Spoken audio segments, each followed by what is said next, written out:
మా గ్రంథాలను విమర్శిస్తూ మా పురాణాలని శ్లోకాలని వక్రభాష్యాలు చెప్తూ ఇన్నాళ్ళు మా ధర్మాన్ని అనేక రకాలుగా అవమానించారు. ఇప్పుడు మీకు మొదలైంది.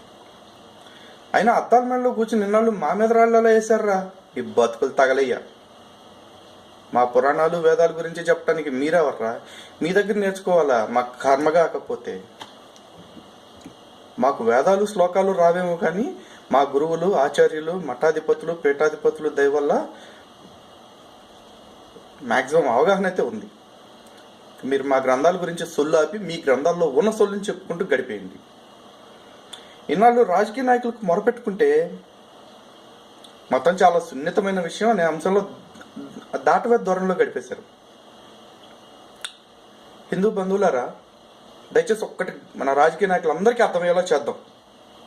మొత్తం సున్నితమైన అంశం కాదు, ఖచ్చితమైన అంశం.